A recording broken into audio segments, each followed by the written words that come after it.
ఓం నమో సాయి నారాయణాయ. ఒకసారి కాకసాబ్ దీక్షిత్ గారు బాబా దర్శనకు వచ్చారు. అప్పుడు బాబా ఇలా అన్నారు, విఠల పాటీలు వచ్చినాడా, నీవు వానిని చూచితివా?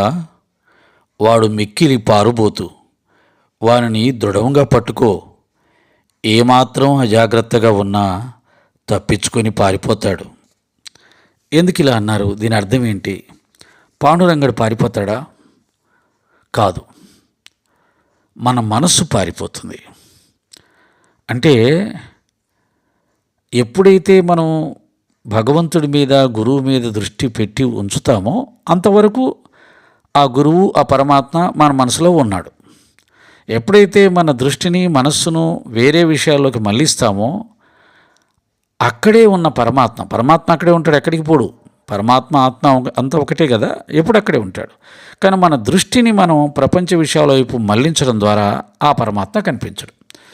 ఇది పెద్ద విషయం కదా అర్థం చేసుకోవడానికి. మనం అద్దంలో నిలబడి చూసుకునేటప్పుడు మన ముఖాన్ని మనం చూసినంతసేపు మన ముఖం కనిపిస్తుంది. మనం అద్దం వైపు చూడకుండా పక్కకు చూస్తే మన ముఖం, మన ఆకారం మనకు కనిపించదు. అంతే. అంటే బాబా ఏం చెప్తున్నారంటే, ఎప్పుడూ నీ ఇష్టదైవం మీద దృష్టి పెట్టి ఉంచు, ఎప్పుడూ నీ ఇష్టదైవాన్ని మనసులో నిలుపుకొని ఉంచు, ఎప్పుడూ ఆయన గురించే చింతన చెయ్యు, ఆయన మీదే మనసు పెట్టి ఉంచు. నీ మనసు పారుబోతు, ఆయన కాదు పారుబోతు. మన మనసు ఎప్పుడూ దైవమందు, గురువు యందు నిలబడదు. అది అనేకంగా ప్రపంచ విషయాలు పరిగెడుతూ ఉంటుంది. కాబట్టి ఇక్కడ ఆయన చెప్పింది ఇండైరెక్ట్గా అంటే, నీ మనసు పారుబోతు, అది ఒక్క క్షణం కూడా నిలకడగా ఉండదు.